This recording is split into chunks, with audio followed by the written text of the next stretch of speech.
Which way we gonna lean on this one? Interesting news. The Kendrick Lamar versus Drake beef continues to sprawl out, affect many, many people, touch many folks, hurt continued associations. We heard the talk that Drake and Future may have squashed their beef. Then I heard that that was dispelled, and that's not true. Who knows? Who knows? Who knows? But DeMar DeRozan, who used to play for the Toronto Raptors, Drake's home team, he now plays for the Sacramento Kings. They come into Toronto, and they have a game there. They play, and Drake just happens to pull up.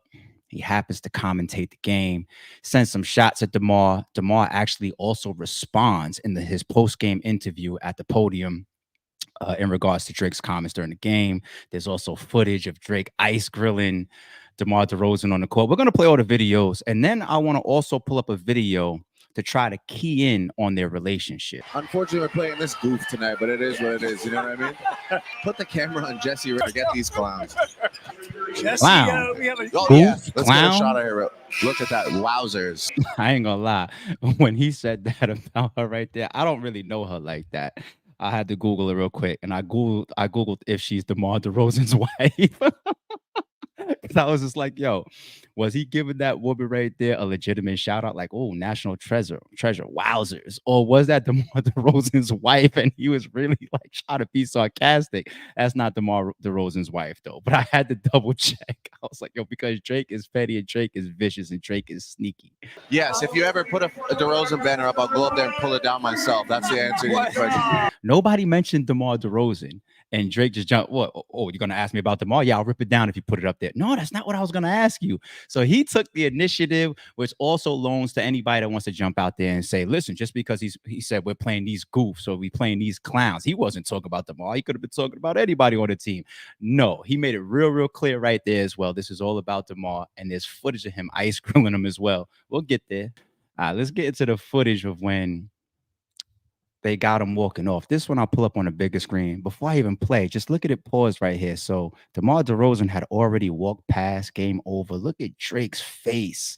It's all over Instagram. It's all over Twitter. He's just like ice grilling him as he's walking past. Yo, he's being in savage mode. I'm telling y'all. Hold on, let's get this. During the Raptors versus Kings game where Vince Carter got his jersey retired, wow. Drake actually went on the Demar, in tonight's broadcast, Drake said, if you ever put up the DeRozan banner up, I'll go up there and put it down myself. What's your reaction to that?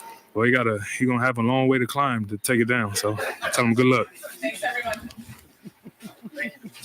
Thanks, sir. Thank you.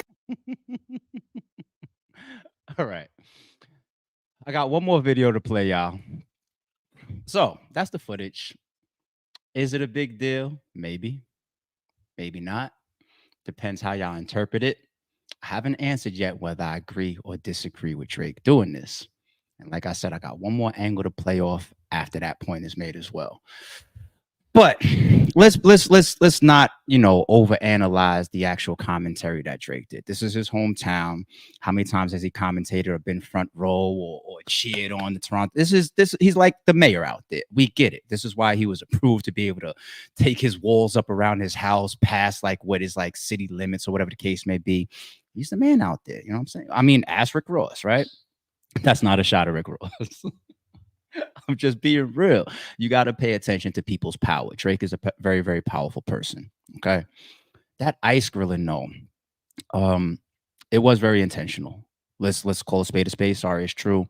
That wasn't just, this footage can be interpreted multiple ways. Him and Chubbs is there, and it's to a level of intimidation, right? Just like, yeah, we right here. I'm right here. And DeMar seemed to handle it pretty well, like all NBA players do. They're used to getting trolled. They're used to people in the rafters doing your free throws, trying to wave you off and everything. But he answered that at the end of his press conference, and you see that was the last comment he said, and then he walked off.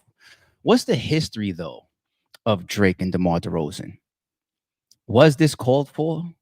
How close were they?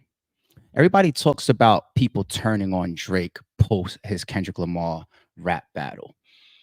Some people switched up on Drake, they say. Drake delivered that speech on stage. We saw that. We hear about the LeBron Jameses. How does he feel? DeMar DeRozan, how does he feel? Future and Metro and all that. There's all these different reasons why I guess people mounted up, at least for that moment, to go at Drake. Some over women, some over music beef, some over we just got to get him up out of here. Kanye and him have their own separate thing, possibly over Kim. This right here, though, this is something that I made sure that I pulled up before we joined the stream. Let's bring up at least where DeMar DeRozan stood with the past relationship with him and Drake prior to him being traded from the Toronto Raptors to the Sacramento Kings. I'm gonna bring this one up on a big screen for y'all. You went to Drake after you were traded. What did you guys talk about? Besides basketball, everything, just the reassurance of like, you know, that was my partner. That was a friend. That was a friend of mine that was like, man, get away from everything. I know it's crazy. I couldn't even turn on TV that day. Phone was going crazy. I just went over there and we sat and talked for hours. Ate, sat and talked. And I think more than anything, just him being there for me as a friend, right? First and foremost, you know, and no matter what, you know, when it come to him, he'll forever have a friend in me and loyalty out of me because, you know, he cared. Yeah, he was there for you. He was there for me when everything was just going crazy. Right. I'm glad D-Rose came home. Y'all didn't deserve him neither. I'm glad D-Rose came home. Y'all didn't deserve him neither. I see y'all in the chat. I see people that are already put in the chat, Drake is a female, Drake is feminine, Drake is this, Drake is that. Y'all know I've had a lot of pro Kendrick Lamar opinions during this rap battle. But I've always stayed consistent. I've always said, I don't have a horse in the race. I'm here for the battle. I'm here for the music. I'm here for the entertainment, to be honest. But we always going to call a spade, people.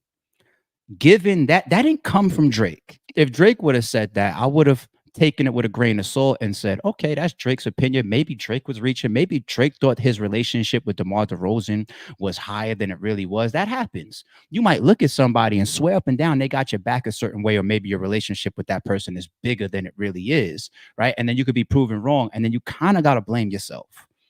Those were DeMar DeRozan's words out of his own mouth. Towards the end of that clip, he said, Drake was there for me during dark times. He said, I'm loyal to him forever. When you use words like loyalty, when you say Drake was there for me when I was down and out, when I had issues, when you say he came to me and he helped me. Now, unless there's more that's happened behind the scenes that we don't know about between DeMar DeRozan and Drake, because that's the only piece that's missing. DeMar DeRozan, while you were playing for the Toronto Raptors, while you and Drake grew this loyalty that you said out of your own mouth, while he was there for you during your dark times, what made you go jump into this beef instead of just mind your business and play neutral? The same way you get that classic answer from 50 Cent when they asked him about Baby and Lil Wayne. He said, man, I ain't going near that because you know what's going to happen. If they ever make up, they're not going to forget all the people on the sidelines that chose a side. Perfectly played by 50 Cent. What made DeMar DeRozan go get up in this Not Like Us video? What made DeMar DeRozan take that clear position, get up on stage during the pop-out concert?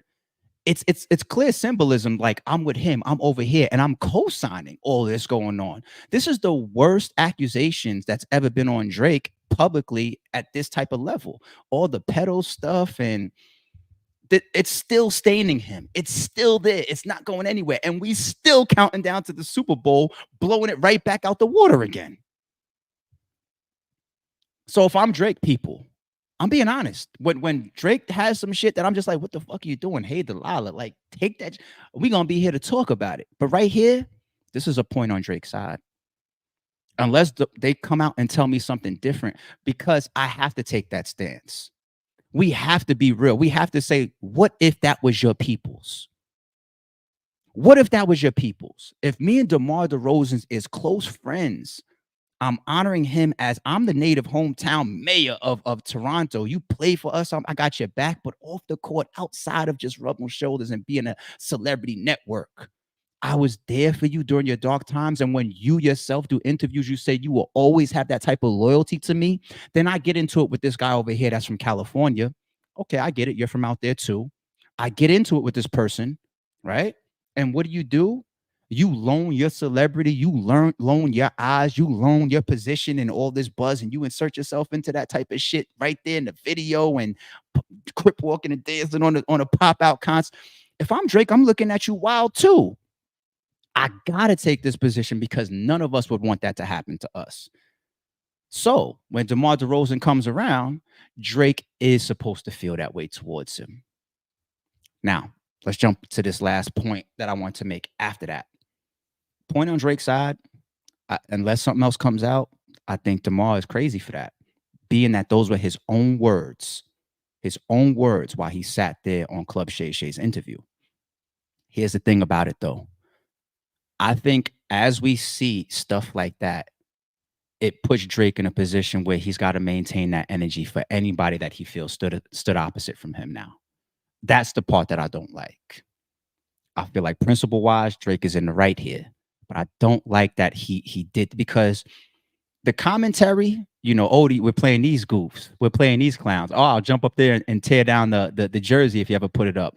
We could all take that sarcastically. We could take that as trolling. We could take that as clowning. We could take that as having fun. He even mentioned during the commentary, oh, you're going to cut me off? Yeah, because I done had a couple of drinks already. So everybody calm down. Don't run wild. Oh, he said he's going to tear his jersey down if you put it up. He was half joking. But when you stand on the sidelines and you ice grill him like that, when people are doing the lip reading and all that, and all these videos going around saying that, you're basically saying to him as he's walking off the court, fuck out of here, pussy. When you ice grilling him and your face there, you and Chubb standing up as he's by you on the court, and it looks like y'all are trying to intimidate the man. That's the part where I'm just like, now you got to keep that same energy, because LeBron was at the pop-out concert. He wasn't in the video, but he was in the pop-out concert. We all seen the footage when LeBron and Lil Bronny is walking out with Drake at his concerts. He has LeBron tatted on him, doesn't he? All these people that co-signed Kendrick was in the videos. What stood next to Kendrick, enjoyed the songs. Chris Brown, you up there dancing on it and dancing to Not Like Us in the club. And I know they've already had their little weird relationship, but Drake, you kind of got to keep that energy now to everybody, right? And it's not just the joking commentary of like, oh, these goofballs. It's like the ice grilling and the fuck out of here, pussy. That's the only part about it I don't like. Like, imagine if that was the Lakers, right? If LeBron and the Lakers come into Toronto to play the Raptors, is Drake going to do that to LeBron? That's the question. That's the question. And you want to know another thing that shows me? Drake has already expressed this once again, standing on stage, saying things like, you know, people will turn on you and be careful and all that. I mean, obviously that's life. But it keeps the stakes higher. Instead of us being able to retract back and say like, okay, battle's over. This is just rap, everybody. One person wins, one person loses. In this case, one person was greatly affected and one person has continued to go through the roof, right? It looks like it's still beef. And I get it. There's been things behind the scenes that could be way deeper than we know. People's wives could have got messed with. Girlfriends could have been violated. Rick Ross mentioned some things that we don't know about. It could be 100% deeper than just a rap battle. I mean, sheesh, somebody was shot in front of Drake's crib. Rick Ross got hands put on him. Drake's not the person that sent that per se, but indirectly or directly, we all feel like that was tied to know where you're at. And you playing that damn Not Like Us when you're walking off the stage and they ran down on your ass, right? So I just don't like the fact that stuff like that keeps an energy of it's worse than rap. It's bigger than a battle. You might get ice grilled. You might get intimidated. You might get slapped. You might get punched.